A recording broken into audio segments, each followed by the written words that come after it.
সুলাইমান আলাইহিস সালাতু ওয়াস সালাম তিনি একবার সফরে যাচ্ছেন। সুলাইমান পয়গম্বর তার একটা সিংহাসন আল্লাহ রাব্বুল আলামিন দান করেছেন। সিংহাসনটা দান করার একটা কারণ হলো এই, বাতাসকে তার অধীনস্থ করে দিয়েছিলেন। তাফসীরের কিতাবের মধ্যে আসছে একবার সুলাইমান পয়গম্বর তিনি বললেন যে আমার অধীনে কতগুলি উট আছে, কতগুলি ঘোড়া আছে, এগুলি আমার সামনে আনো, আমি দেখব। উনি দেখতে শুরু করলেন। জোহরের নামাজের পর থেকে দেখা শুরু করছেন। দেখতে দেখতে একবারে আসরের নামাজের রক্ত ফৌদ হইয়া মাগরিবের রক্ত হয়ে গেছে। এখন হঠাৎ করে তার মনে চিন্তা আসলো, আমি তো আসরের নামাজ পড়তে পারিনি, নামাজের রক্ত ফৌদ হয়ে গেছে। এই দুনিয়ার সম্পত্তির লোভের কারণে, এগুলি গণনা করতে দেখার কারণে, চোখের একটু লজ্জত হাসিল করার কারণে, একটু মজার কারণে আমার রবকে ভুলে গেলাম। এগুলিকে আবার আনো, আবার আনছে। এগুলি সব নিজ হাতে এবং লোক দিয়ে সব আল্লাহ রাস্তায় কুরবানি করে দেয়। সূরা কোন আল্লাহু আকবার, সব আল্লাহ রাস্তায় কুরবানি করে। যে দুনিয়ার কারণে আমার রবকে ভুলে যায়, সেই দুনিয়া আমি রাখতেই চাই না, সব আল্লাহ রাস্তায় কুরবানি করে দিলাম। সূরা কোন আল্লাহু আকবার। মুমিন মুসলমান বন্ধুরা আমার, সুলাইমান পয়গম্বরের কুরবানি আল্লাহর রাস্তায় কবুল হয়ে গেছে। আল্লাহ রাব্বুল আলামিন তাকে বাতাসকে অধীনস্থ করে দিয়েছে। আল্লাহর পয়গম্বর সুলাইমান আলাইহিস সালাতু ওয়াস সালাম তাকে একটা তখতে সুলাইমানি আল্লাহ বানানোর জন্য বললেন।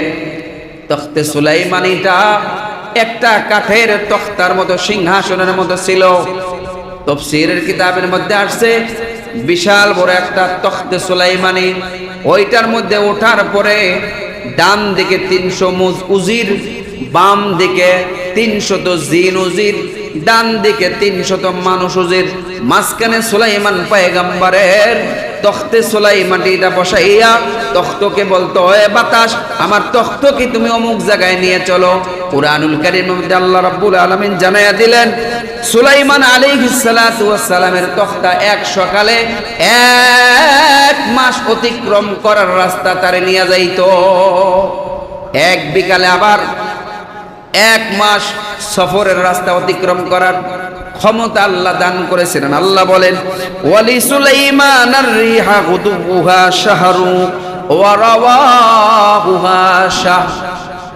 এক সকাল 1 মাসের রাস্তা অতিক্রম করার ক্ষমতা আল্লাহ তাকে দিয়েছিলেন। মুমিন মুসলমান বন্ধুরা আমার, আল্লাহ রাব্বুল আলামিন সুলাইমান পয়গম্বরের ঘটনা বিস্তারিত কুরআনুল কারীমে বর্ণনা করেছেন। সুলাইমান আলাইহিস সালাতু ওয়াস সালাম জিন্নাত, পাখি, মানুষ, হিংস্র প্রাণী 4 ভাগে ভাগ করিয়া সুবিন্যস্ত ভাবে লান ধরাইয়া দাঁড় করাইয়া এরপরে কোন জায়গায় সফরে যাওয়ার জন্য রওনা হয়েছেন। এই বর্ণনায় আল্লাহ কোরআনের মধ্যে জানায়া দিলেন। জোরে কোন সুবহানাল্লাহ। তাফসীরের কিতাবের মধ্যে আসছে সুলাইমান আলাইহিস সালাতু ওয়াস সালাম উনি যখন রওনা হবেন, মুফাসসিরিনে কেরাম এখানে 2টা মত পাওয়া যায়। এক মত বলতেছেন সুলাইমান পয়গম্বর উনি ওই সময় পায়দল সফর করতেছিলেন। কোন কোন রাওয়ায়াতে বলে না, উনি আকাশদা সফর করেছেন, কিন্তু উনার পদাতিক বাহিনী তারা জমিন দিয়া সফর করেছে। যাই হোক, উনি এমন একটা জায়গা দিয়া যাচ্ছেন যার নাম তাফসীরের কিতাবের মধ্যে বাজার তায়েফ। নবী আলাইহিস সালাতু ওয়াস সালাম যেই জায়গায় তার দুধমা হালিমাতুস সাদিয়ার বাড়ি, ওইটার নাম তায়েফ। তায়েফের আবহাওয়া বাংলাদেশের মতো। জোরে কোন সুবহানাল্লাহ। ওখানে সবুজ শ্যামল সব কিছু হয়। তো যাই হোক, তায়েফ দিয়া গমন করতেছেন। এমন টাইমে সুলাইমান আলাইহিস সালাতু ওয়াস সালাম যে আসতেছেন, ঘোড়া দৌড়াইয়া আসলে, উট নিয়ে আসলে দেখবেন ধুলাবালি ওঠে।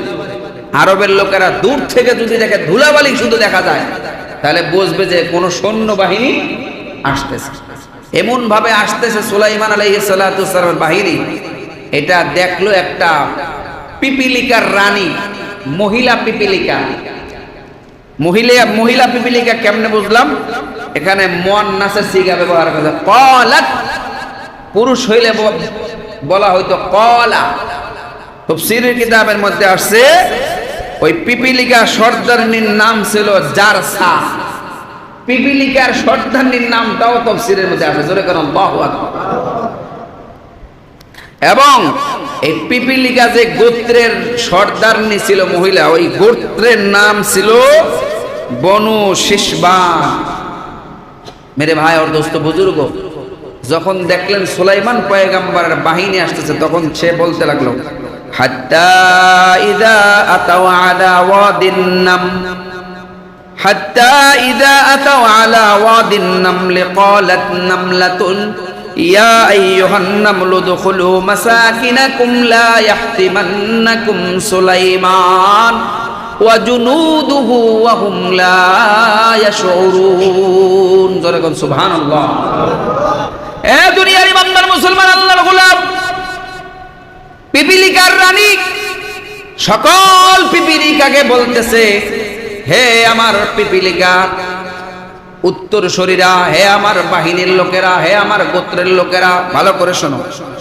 ইয়া আইয়ুহান নামলু দুখুলু মাসাকিনাকুম লা ইয়াহতিমান্নাকুম সুলাইমান, তাড়াতাড়ি তোমরা গর্তে ঢোকো, বাসার মধ্যে ঢোকো, কেননা এই রাস্তা দিয়ে দেখতেছি সুলাইমান পয়গম্বরের বাহিনী আসতেছে, তার সৈন্য বাহিনী আসতেছে। হতে পারে তাদের অজান্তে তাদের পায়ে পিষ্ট হয়ে তোমরা ধূলিসাৎ হয়ে যাইবা। এই কথা বলতেছে কেডা? পিপিলিকার রানী তার অধীনস্থ লোকদেরকে বলতেছে। এই কথা আল্লাহ রাব্বুল আলামিন সুলাইমান পয়গম্বরের কানের মধ্যে পৌঁছে দিলেন। জোরে কোন আল্লাহু আকবার। সুলাইমান পয়গম্বর তখন তিনি কি করলেন জানেন? ফাতাবাসসামা দাহিকাম মিন কওলিহা।